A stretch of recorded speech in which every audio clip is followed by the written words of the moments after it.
They told me, "Your inheritance is ours," I say, and the words still taste like the lemon on that tiny, expensive cake I carried in. It was Rebecca's 45th birthday. I had the cake in my hands when she opened the door. 2 tears, 3 little roses iced in ivory. The bakery woman had wrapped it like it was something precious. I paid $200 for it because she liked that place. She'd always loved pretty things. I thought maybe tonight she'd soften. People do on birthdays. People remember. Her face was all bone and exact when she let me in. David was behind her, arms folded like a judge. The twins were at the table, sticky fingers and a crayon drawing half finished, looking like they had been given strict instructions to be quiet. The candles on that cake burned down in a way that felt like an accusation, melted wax pooling around the roses. Rebecca laughed when I set it down. It wasn't the laugh of someone surprised to have a mother in the room. It was thin and practiced. "My greatest wish," she said, with cake knife seriousness, "is that you were gone. I wish you were dead." The room didn't so much as blink. The twins kept coloring. David took the cake and put it in the refrigerator like it was evidence. Rebecca's jaw did not twitch. I remember thinking quite clearly, this is a wind that will not change its mind. There is a moment when time thins. Mine was that kitchen, with the hum of the refrigerator and the smell of cheap coffee. I put my hand on the counter because I did not know where to put anything else. I remember the candle smoke and the smallness of that voice, and I remember the way the twins' mouths moved, how ordinary the scene looked. 2 little people coloring in a corner while a woman I raised declared she wanted me dead.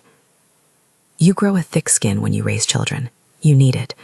You grow a ledger instead.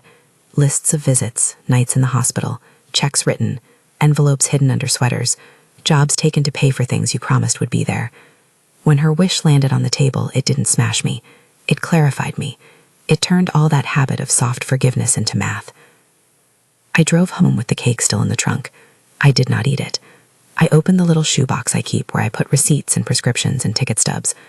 Over the years, it had accumulated. Cigarette-burned edges, crumpled grocery lists, faded hospital bracelets.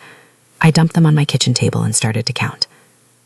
You have to know, I am not one to talk about money. I have been a nurse my whole life.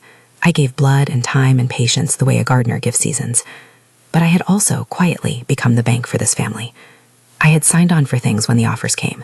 A loan here when a job fell through, a co-sign on a mortgage when a name had no credit history, tuition payments, medical bills. I had stepped in because my children were mine, and I could not imagine turning my back on them. I did not imagine anyone saying what Rebecca said either. The receipts are small and honest and terrible when you line them up. A $2,400 ambulance bill when she had pneumonia at 22 and no coverage. $3,200 in prescriptions when there was failure to find the right doctor. $2,100 for a torn ACL that never fully healed and caused more days off work.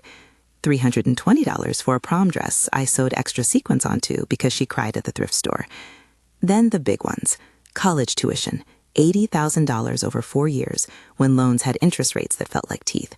The wedding, $15,000 because she wanted satin and a band we could barely afford. The down payment on her home, $150,000. Years of padding her unemployment with mortgage payments, another $120,000 when jobs dried up and the phone calls stopped. The smaller, steady kindnesses, babysitting, picking up groceries, babysitting again, add up to, quiet edition, $20,000 across decades in gas and missed opportunities. A cluster of emergency bailouts, loans paid off when relationships broke down, $20,000. A nest of unplanned, unreciprocated bailouts, $512,430. 52 years of mothering accounted for in ink and paper. I read the numbers twice. I let the paper cut under my nails. It was not about the money as much as the recognition. Money for me was a way of showing up, but the way she spoke, like it was owed to her, made the sum feel like a theft I had been slow to notice. I thought of the nights I sat in ER waiting rooms, curled into a chair that ate your spine, while she slept on the cot, and we argued about whether to take an ambulance. I thought about when I took extra shifts and handed over the extra checks for rent, so there would be no eviction notice and no humiliation. I remembered picking the twins up from daycare one rainy afternoon because their mother was late again, and carrying them under a single umbrella to a car that smelled like peppermint gum and winter blankets. There is a weight to remembering. It is heavy enough to change the center of gravity in your chest. When I was young, love looked different to me. It was a hands-on thing. You fixed the things that could be fixed. You lent money. You were invincible because you believed you should be. You did not calculate the personal bankruptcy that comes from always being the safety net. You told yourself, I made a pact with love, and love honors no ledger. Then someone tells you on your child's birthday that they wish you dead, and you find out that love also has a price. I did something I had never done before. I wrote the year-by-year list, not as a punishment, not for anyone to see at first, for myself. 1999, $3,200 hospital. 2001, loan for car repairs, $4,500. 2007, loan to keep the lights on, $6,800. 2012, mortgage cosign and down payment, $150,000. The numbers marched like a trail of confetti after a parade, festive, then suddenly meaningless. Some people are surprised when I speak about it like this. You could have just, they will say, cut them off sooner, set boundaries earlier. They say could have like they were there to witness every time my hands stayed open. There were nights I practiced saying no in the dark, and it tasted like metal. There were mornings I signed another check and watched the light change. Mothers do complicated things. We do them because the idea of not stepping in seems more monstrous than the cost. But there are lines. There are moments when cost and conscience no longer reconcile. Rebecca's wish was one of those lines. It did not make me want to argue or bargain. It made me want to protect what was left of myself. I did not want to vanish because of death or absence. I wanted to vanish because I was choosing to appear somewhere else, somewhere I could breathe. Because of all of that, I made a list beyond the ledger, a list of what I would take back, not in petty revenge, but in quiet reclamation. I would take my name off anything that let her live like it belonged to her. I would take the control I had given away in small, negligent pieces. I would take the dignity the years had eroded and stitch it back together like new fabric. I called Annelle Adams the next morning. She has a voice like someone who knows how to keep calm between storms. I want to change my affairs, I said. I want to know what I can do. She asked the things lawyers always ask, about wills, accounts, loans. She did not reach for judgment. She reached for the checklist. You can change beneficiaries, she said. You can close accounts. You can exercise cosigner rights. You have legal standing in many of these matters. Her voice was methodical, and methodical is sometimes the only way out of feeling crushed. I went to the bank. I sat across from a woman named Miss Williams who had been there long enough to recognize the small exhaustion only certain people carry. We have to review all accounts, she said, and she did, with a kind of quiet confidence that felt almost like prayer. I signed forms.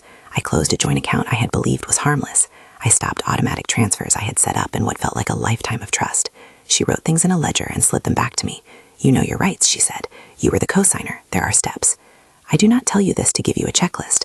I tell you because I want you to feel the slow, sensible sound of doors opening when you've been quietly banging against them for years. For the first time since her words in that kitchen, something inside me aligned. There was work to do, proper, measured, legal work, and I had the right to do it. That night I wrote a letter. It was not a lashing. I am not a woman of grand public scenes. I like quiet, but I wrote everything. The nights, the checks, the surgeries, the all take care of it that slid out of my mouth like butter and turned into mustard months later. I dated receipts beside memories.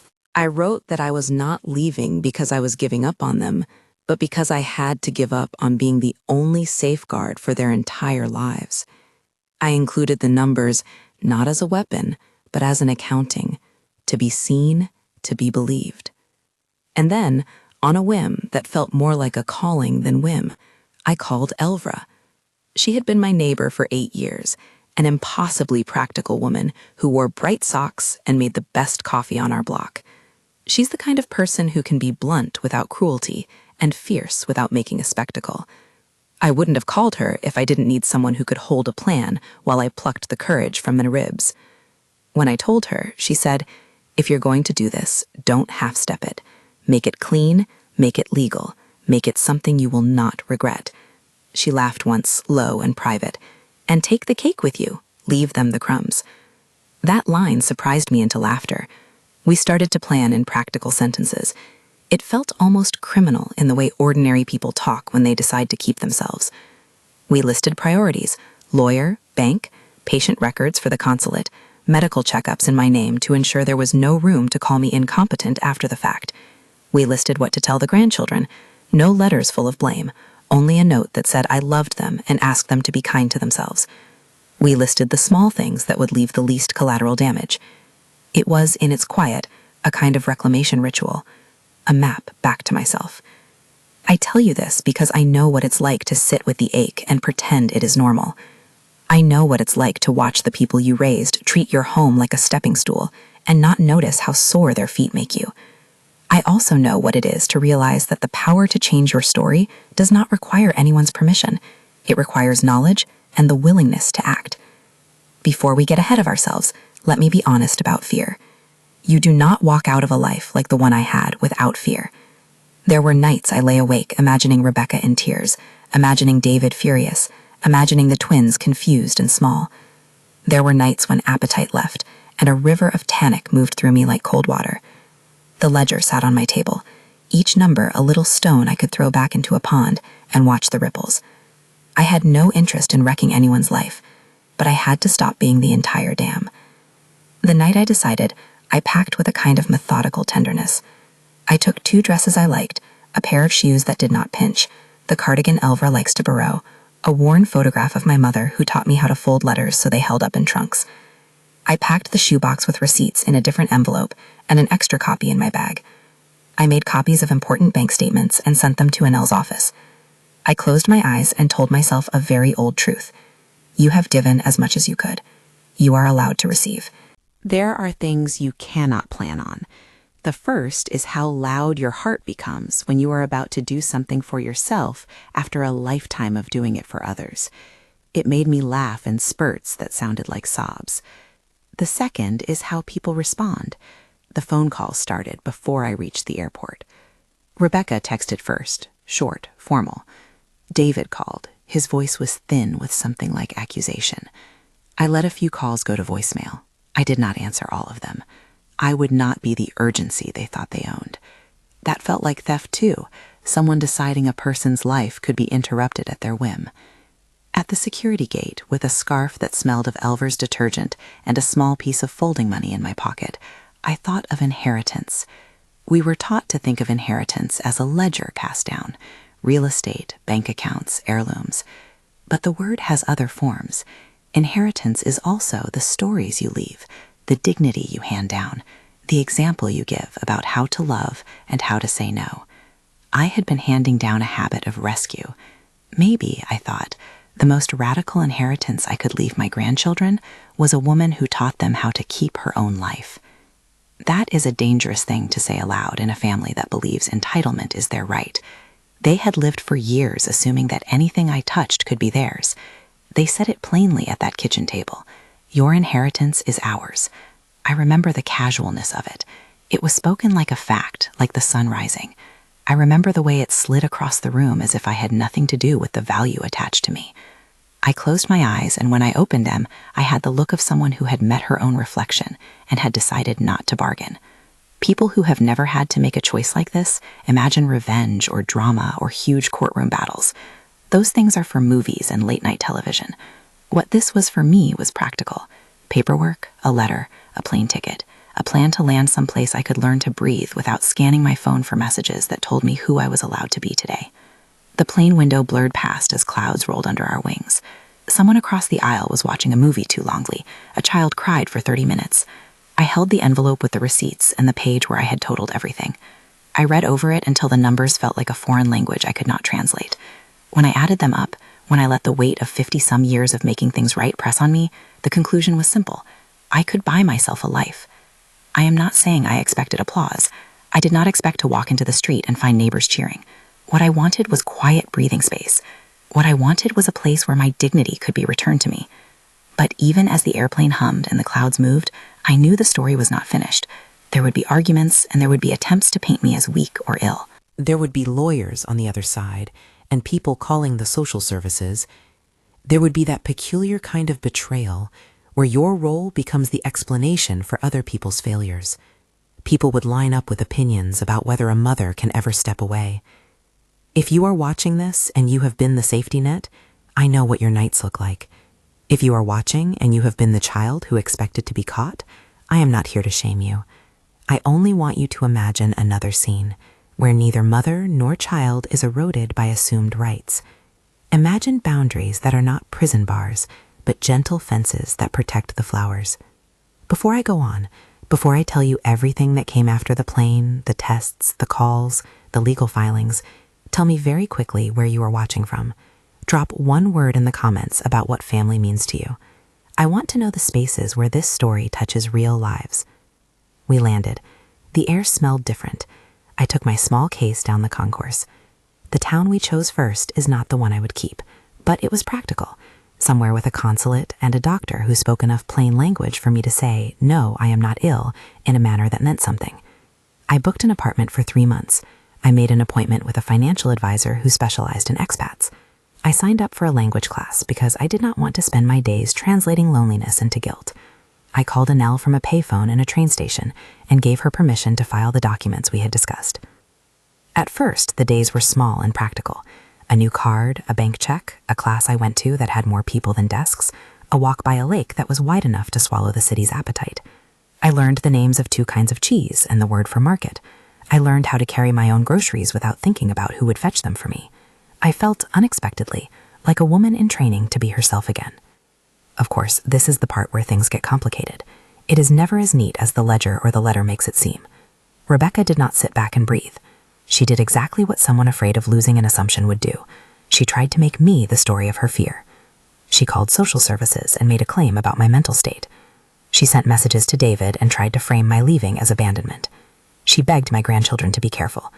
The texts arrived like little pebbles. When the consulate asked me to come for an evaluation, I went. I sat with a doctor who asked questions in a way that sounded very much like someone taking down a story. He tested my memory with things like the year I was born and the name of my first school. He watched how I walked and how I answered. "You are lucid," he wrote. He smiled at me when I spoke of my mother. The word lucid is a good one. It heals less with sentiment than with plainness. That vindication did not feel like triumph. It felt like a mirror cleansed. Rebecca's claims were filed and then dismissed. Her panic turned to fury, her fury to frantic legal posturing. She began to call more frequently.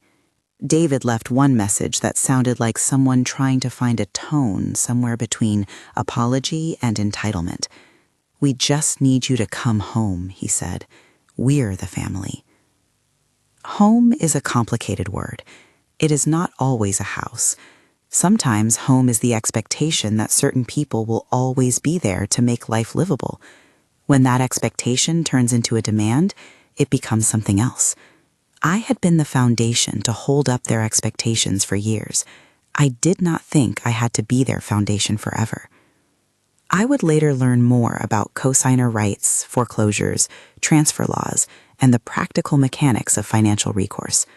I would sit in lawyer offices and listen to language that felt like a new currency: title, beneficiary, foreclosure in accordance with legal process. I would read documents and find in them small letters and precise dates that mattered more than any prayer. But that is further down the road. For now, in this first stretch of the story, I wanted to take back the small things first. My name on things that let others act as if they owned me, my mornings back, my ability to say no out loud instead of muttering it under breath. Leaving felt like less a theft and more a return. When the pasta in the little Swiss cafe arrived, simple, honest noodles with a sauce that smelled like the sun, I realized I had not thought about whether I would be lonely. I had expected it. I had not expected to find a neighbor who knocked on the door with a cake and a book about the region and a question about whether I liked my life. It is funny how small kindnesses can become scaffolding. They lift you up without asking for anything in return. There are letters, of course, and there will be trials and steps I am not telling you yet. There will be nights the phone rings and the number is one I have learned to dread, and there will be mornings when I open an email and find notices I do not understand. You will see, later, how that ledger plays out in courtrooms and on bank statements, and you will watch as a humble life becomes a kind of evidence for other people's choices. For now, though, I sit here by a lake that is very still, and I watch the reflection of the clouds. I have a little notebook where I write the things I mean to say to the grandchildren when they are old enough to understand, and a copy of that kitchen letter folded twice and kept in a place where only I may find it. My hands are not the same hands that packed prom dresses and wiped runny noses, but they are hands that can hold steady now when I need them to. I will tell you more.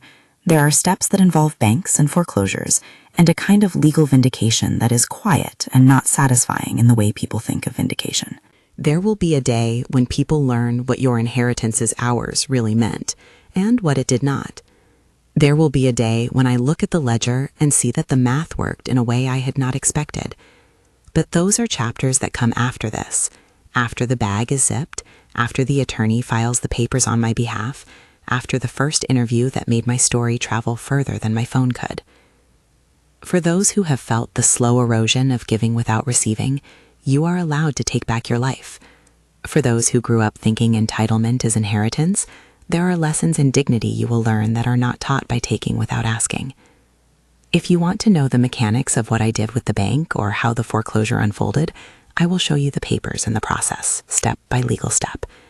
If you want to know how the grandchildren answered when I sent them a letter, small, brave hands folded around words, I will tell you that too.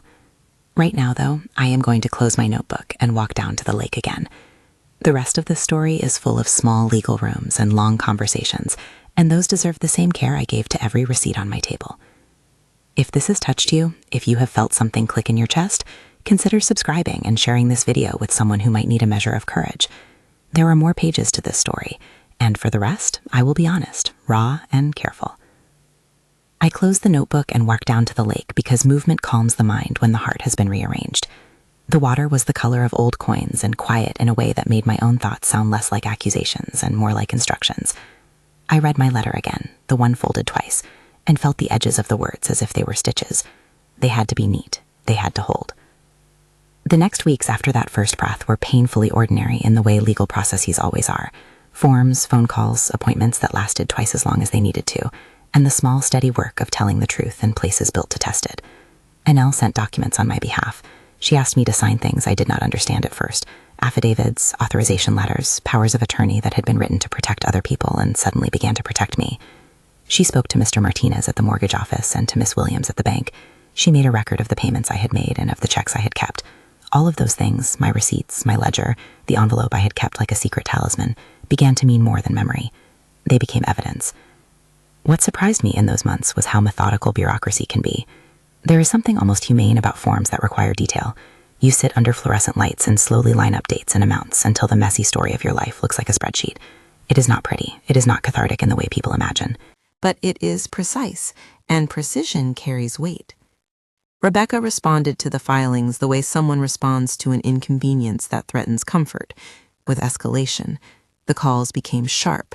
The texts came with caps lock and a punctuation I had not seen before from my daughter. Someone on her side whispered that I was unstable. Someone else said that no mother could leave like that without damage. She called social services. She asked neighbors to be witnesses to my supposed decline. She sent messages to the twins, pressing fear into small hands. I went through the consulate evaluation with a kind of stubborn clarity. The doctor asked about my routine, about what I ate for breakfast, where I had gone to school. He asked me to draw a clock and to remember 3 words he mentioned, and then to repeat them back after a few minutes. It felt like being tested in the middle of a life exam I did not know I would have to pass. At the end, he wrote "lucid" on a form that had a stamp and a little signature, and the word fell on my chest like a small benediction. That piece of paper did not fix anything, but it stopped a rumor in its tracks. Social services closed their file. The complaint that had been meant to unmake me was politely archived. That is not to say there were no more battles. There were hearings and letters and a kind of slow-motion barter between facts and feelings. The bank moved toward foreclosure because a mortgage that had not been kept current cannot be kneaded back into place simply by wishing. Lenders operate by rules that are brutal in their fairness. If payments stop, the mortgage will proceed along its defined path until it resolves. I listened to Mr. Martinez explain the process with the same voice he used to explain minute differences in loan products, interested and careful. He acknowledged the cosigner status, and Annelle filed the appropriate claims about accounting and unjust enrichment. It was legal language that sounded far from the kitchen where a wish was spoken, but it was the mechanism by which that wish could be translated into a corrective. There was a hearing where Rebecca came and did not look at me. David sat in the back of the room with his hands folded and his face tired in a permanent way, like someone who had been asked to carry coal for other people and wanted to put it down. Rebecca's lawyer spoke for her, Annelle spoke for me. The judge asked the simple questions a judge asks: who paid what, when, and why.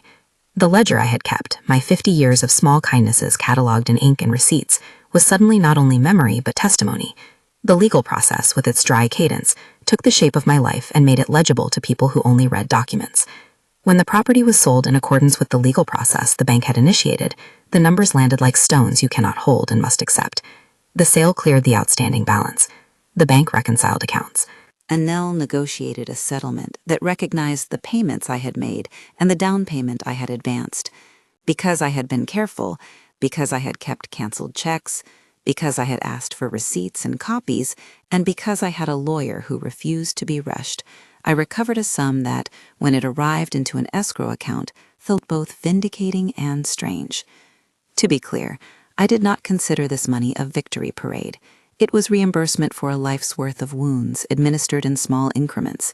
It was a restoration of what had been used as leverage over my days. The settlement returned to me the down payment and the extra mortgage contributions I had made, $295,000 after legal costs and adjustments. That number is not glamorous. It is a number that allowed me to breathe differently. It allowed me to think about stability instead of survival. Around the same time, I made a choice about my city apartment, an old one-bedroom with a view of a narrow street and a plant that never quite thrived. It had been mine in paper and memory. It had been the place where I learned how to change a light bulb and how to plant basil in a jar. Elvra helped me prepare it for sale. She scolded me for keeping things that smelled like the past. She boxed them up like they were contraband. The apartment sold for $210,000 after agent fees and closing costs. It surprised me, that number. It felt like a roundness that could be used to stitch together something new. Put the foreclosure settlement and the apartment sale together, and add the modest growth the financial advisor in Zurich, Herr Meyer, helped me find once I moved some of it into safer instruments, and the numbers began to look like a future instead of a ledger of losses. With Annelle, I set up a trust for the grandchildren's education that would not be theirs to spend on impulse, but would be there when a rigid moment came for something that mattered. I kept enough to pay for a small place here that I could call home, and a cushion that meant I would never again pick up extra shifts because someone else's life was unstable. I also set aside a modest donation to the community center in my old neighborhood, a small thing, an acknowledgement that safety nets are needed, and sometimes fragile. When the funds arrived, it felt odd, a quietness mixed with a fierce return. I did not go to the bank and shout. I did not buy anything flashy. I arranged transfers and sat with Annelle while she read me documents sentence by sentence until I could see how everything connected. She was steady in a way I had not understood until I had sat across one of her tables. There is a dignity that comes from legal process. It is slow and it is not satisfying in a sensational way, but it makes things right in the way a measured hand steadies a cup. Rebecca lashed out, as people do when their assumptions are stripped. She tried to paint me as selfish. She attempted to embarrass me in the town where we'd lived for years by speaking to neighbors and making alarming claims. David wrote possibility-laced messages, one that teetered between apology and entitlement. "We just need you," he wrote in one email, "to keep the family whole." He did not say whose family he meant. He did not notice how long I had already been the one keeping it whole. I read those messages and felt the old sting. But I also felt something else, a sense of boundary that could be kind and firm. I answered David once in a letter that was precise and not cruel. I told him I cared for the children and would always love them, but I would no longer be the sole safety net. I invited him to participate in the rebuilding of their lives with accountability and dignity. The email was not dramatic. It was an extension of the ledger, expectations set like a fence. There were moments of tenderness, too. One morning, a small, creased envelope arrived with a child's handwriting. It was from the twins. Inside the paper were 2 drawings, one of a woman with a big smile and flowers, and another of 2 stick figures holding hands. On the back, in pencil, was a note. "We miss you, Nana. We love you. E and L." They were short and brave in the way children are. The letter arrived at a time when I needed proof that being far did not mean being absent. I folded that paper and kept it in the little wooden box that held my passports. News of the settlement reached the neighborhood eventually, as these things do. Some people said I had been cold. Others said I had been brave. I stopped caring about the adjectives because I had started, properly, to care about the nouns. Dignity, peace, shelter. Those were the words I counted now, not the ones people attached to me like labels. Switzerland became more than a place where I hid. It became a practice in living differently.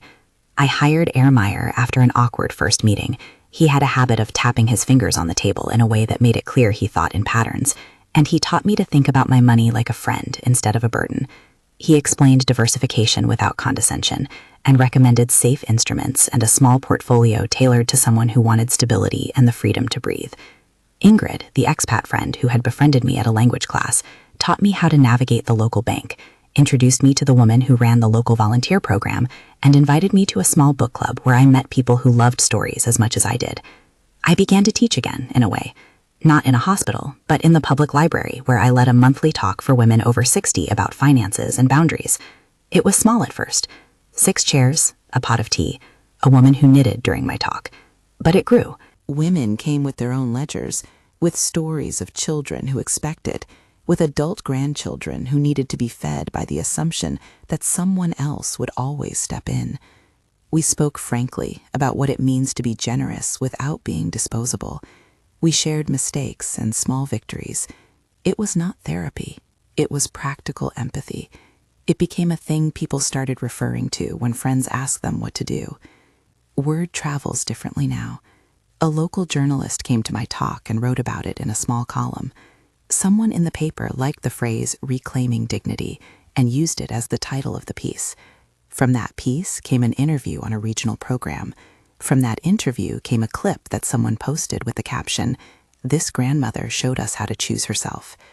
Overnight, an overused phrase for something that actually takes years, my story moved out of the small room and into the stream. I was careful with the interviews. I did not use them to attack. I used them to explain the quiet mechanics of my life, how I kept receipts, how I sought counsel, why I left when I did. I insisted gently that people hear the complexity. There are grandchildren involved. There are costs to families when one generation stops shouldering everything. I said the small things that matter. Love does not equal availability for exploitation. Boundaries are not punishing. They are protecting. A television station liked the clip and invited me for a longer conversation. The interviewer asked the typical questions about the birthday, about the ledger, about how I had felt, and then surprised me with the one that matters most. What do you want people to remember about this?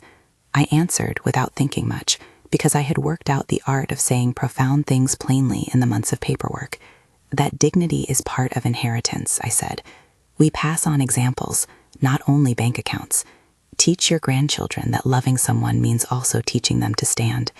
The clip was shared. People wrote to me, women and men, young and old, saying that they had been waiting to hear someone speak the thing they felt, but had not been able to say. The book came afterward, almost like a slow insistence.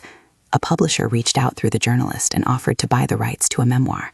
I negotiated with Annelle again, because books are contracts that require a kind of legal tenderness. The title was edited and then edited again until we found something that felt honest and not shrill. I wrote with the rhythm I had found in my letters, precise, candid, sometimes wry. The pages held the ledger and the lake and the cake. They held the small confessions too, like how I had sometimes stayed silent when I should have spoken up. They sold more copies than I expected, partly because people wanted to learn how to set boundaries without becoming monsters to their families. With the visibility came invitations to speak at conferences and to sit on panels that discussed elder financial abuse and autonomy. I found myself in auditoriums with lawyers and social workers who asked questions about policy, and with women who wanted to learn practical ways to protect their savings and their peace. I always emphasized that I was not an expert in law. Annelle was, and I would not promise outcomes. I shared my story, my mistakes, and what I had learned about keeping receipts and asking for counsel, and most of all, insisting on mutual responsibility within families. What surprised me most about this public life was the way my private choices became a bridge for other people. Women wrote letters describing how they too had been the family bank and how they had started keeping a notebook. Men wrote and apologized for not seeing the labor that their mothers and partners had been performing. A woman from Ohio sent me a package with a knitted scarf and a note. "You taught me to keep my own light." I kept the scarf for cold days and the note for mornings when the world felt small. David wrote again, months after the settlement. His tone had shifted. He was not entirely different. Some entitlement lingered, But there was humility threaded through his message. He asked if I would consider a visit, not to take up old roles, but so his children could see me, and because he wanted to apologize properly. I did not say yes at once. I rented a small car and drove to the train station and let myself sit with the idea of them seeing me in this other life, a woman who had learned to say yes to herself. When we met, it was awkward and real. The twins were taller than their drawing suggested. They had grown into faces that were both their parents' and their own. They hugged me like ones who have learned new rules, a conscious affection that was both cautious and bright. David talked of the ways things had been hard for them, of lost jobs and poor choices. He did not ask for my forgiveness with theatricality. He offered it in small, honest sentences. And Rebecca, she was quieter now. The edges of her fury seemed with something like fatigue. She did not say, "I'm sorry," in front of the grandchildren, but she did, one afternoon when we were alone, press a hand to my cheek and say, "I was wrong." It was a slender thing, a thread, but it existed. I will not pretend there was an instant reconciliation that smoothed every ragged thing. There were still boundaries. Days I would not answer, conversations I would not enter. Forgiveness is not the same as trust. Trust takes work and evidence and time. But there were small reconciliations, phone calls that were not demands, dinners where everyone contributed, a holiday where no one expected me to perform the emotional labor of apologizing for everyone. Those were victories in their own small ways. The grandchildren grew into correspondence that was more consistent. Notes sent by David occasionally included photos of school plays and awkwardly angled selfies. Once, a package arrived at my door with a small ceramic bowl the twins had painted in an art class. It had a chip on the rim, but a heart painted inside. I kept that bowl next to my bed for months. It was not a repayment for years of work. It was a kind of continuity, a small map back to the tenderness we had all once shared naturally. As for the money, I did not feel the need to recount it as proof of success. Numbers are useful when they keep you from being lied about, but the truth is less mathematical than it looks. The cash allowed me to stop saying yes reflexively and start saying maybe or not today. It allowed me to travel back to the United States on my terms and to decide whom I would see and when. It allowed me to host a small scholarship for a young nurse from my old city, a modest fund to cover a certification class, because I did not want the lessons I had learned to be kept hoarded. The fund was administered by a community organization. Annelle helped with the paperwork to ensure transparency. People sometimes ask me if I regret the way I left. They imagine dramatic scenes that did not happen. I regret the pain that grew in my family because of my leaving, the nights the twins cried and did not understand why Nana was not there. I regret the bridge burned that would require rebuilding. But I do not regret setting a boundary that saved my soul. There is a difference between regret and acceptance. I accept the consequences because they were part of the trade I chose, dignity for tranquility. As the years passed, my small work in Switzerland grew into something I never expected. The book opened doors to collaborations with advocacy groups, a journalist agrees to podcast episode about elder autonomy that featured me and several advocates who had been working quietly for years. The episode landed on lists and was shared in support groups. Women in different states began to call me, not for instructions, but for encouragement. "How did you start?" they would ask. I would answer with the same simple truth. I kept a ledger. I found a lawyer. I told someone when I could no longer carry it alone. Those sentences are not a formula. They are steps I took that might not apply to everyone, but they were the ones that freed me. I took some of the settlement money and invested in a small guest apartment near the lake with large windows. It is not extravagant. It is practical and bright. It has a kettle that sings when the water boils, and a balcony where I keep potted herbs I now tend carefully. I spend mornings writing letters and afternoons walking the same paths I took when I first arrived. I volunteer now at the local community center, teaching a class on how to recognize financial exploitation and how to insist on dignity. I partnered with local legal aid to help women find pro bono counsel in certain cases. Those projects are not glamorous. They are slow, like all real work. The grandchildren became part of a slower narrative. I attended a graduation, and I cried in the back row, not from pain this time, but from a quiet pride I had learned to feel for myself. The twins, now young adults, came to visit me in the town I chose. They ate my cooking, laughed at my jokes, and told me about their plans. They did not have to owe me for everything anymore. They were learning to be present with the kind of love that does not expect a bank. Sometimes I still get the taste of that cake in my mouth when I remember the birthday. It is not bitterness so much as a marker. Before that, I had been bending and breaking without naming it. After that, I started accounting for my own margin. I learned to say no in sentences that were clean and not shaming. I learned that the people you love will sometimes be messy, but that does not oblige you to be their wreckage. My advocacy work led to an invitation to speak at a conference about aging well. I told a room full of faces the same thing I told the woman at the book club and the small crowd in the library. Keep a ledger, yes, but also keep your dignity. Teach the next generation that belonging is not a right to someone else's life. It is a shared responsibility. The applause was polite. A woman at the back approached me afterward with tears and told me that she had been carrying a box of receipts for 10 years and had never known what to do with it. She hugged my elbow and said, "You gave me permission." Those are the moments that feel like currency, the kind that matters when numbers do not suffice. Years later, sitting at my balcony with the mountains of soft blue behind me, I still think about inheritance. People often picture it as houses and cash transferred at the moment someone dies. That is a part of it, yes. Sometimes people receive property, sometimes jewelry, sometimes old recipes. But there is another inheritance I now prefer to teach, the inheritance of capacity. Teach your grandchildren how to manage a checkbook. Teach them how not to take advantage of a person's kindness. Teach them to apologize and to be accountable. That kind of inheritance keeps people from having to rebuild themselves in their 70s. Of course, not everyone found their way. Rebecca and I still have uneasy hours. She had her own life to reckon with. Sometimes she called, and the call lasted a minute. Sometimes she sent a text that read like a question. People change along a treacherous path. Some choose to turn, some to continue on the track that carried them, and some grow to understand what they once could not see. I do not know what her inner life will be like in 10 or 20 years. I only know what mine feels like now. Easier. People used to ask me if I would ever go back to nursing. The truth is, I missed the hospital in the first months. There was a rhythm to the ER that I had loved, the small crisis and its resolution, and I missed the sound of colleagues who understood the way compassion sometimes looks like paperwork and a steady presence. I began, in a way, to practice nursing again, not with a stethoscope, but with listening. I listened to women who had been used up by their families. I listened to men who had never learned to ask for help. Listening is a small, saving act. It costs nothing, and yet it returns dignity. When people write to me and say, "Your story helped me," I answer. I do not make promises about outcomes.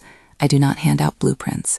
I offer what I had, a folder of documents, a name for a lawyer, a gentle insistence on caring for yourself. I tell them to talk to professionals, to keep receipts, to look kindly at their own limits. Sometimes they write back months later and say, "We started a meeting. My mother is breathing again." Other times I hear that the school of hard choices is still open and unforgiving. Both responses are real. In the end, what I own now is not a ledger that can be handed down like an inventory. What I own is the example of a life rearranged, not an anger, but an insistence on being treated as a human. The children, grown and flawed, are still part of my story. We are stitched together in complicated ways. The grandchildren call now without fear. They send recipes they know I will like. They sometimes bring me small things they have made. When I hold those gifts, I do not weigh them against a ledger. They are love in its smallest, most honest form. I think of the day the twins wrote me and drew hearts. I think of the orange curl of Elver's laugh in my head when she told me to take the cake and leave the crumbs. I think of Rebecca's voice that winter night, spoken like a verdict, and of the precise way it clarified everything for me. I do not forget it, because forgetting would be a disservice to what I learned, but I do not let it be the final chapter either. Now, when someone looks at me and says, "You left everything," I can smile because I did not leave everything. I took what was mine, the right to a life that included rest, dignity, and a capacity to say no. I left room for them to carry their burdens, which, by the way, they had to learn to do. I taught a small generation by example that care is given best when it is shared, and that the right to inherit means also the duty to learn how to stand. There are mornings I wake and taste the coffee and think of the city and the thin smell of the cake in the trunk. Those are honest mornings. Sometimes I scroll through an old photo and see the hospital bracelet, the prom dress, the down payment receipt. They all sit together in my memory like beads on a string. I do not renounce the past. I honor it by naming what it cost, and by using what I recovered to make a small difference for others. If there is anything I want you to take from this, besides the practicalities and the legal dry print, which you will learn from professionals, it is this. Your life is not an inheritance anyone can assume. Say your name. Keep a ledger, yes, but also keep your dignity. teach the next generation that entitlement is not a family heirloom. If this story has touched you, please consider subscribing and sharing it with someone who might need to hear it. There are more stories like mine, women and men who have learned the fine art of keeping themselves, and I intend to keep telling them, not to score points, but to hand forward the most important kind of inheritance, the permission to live.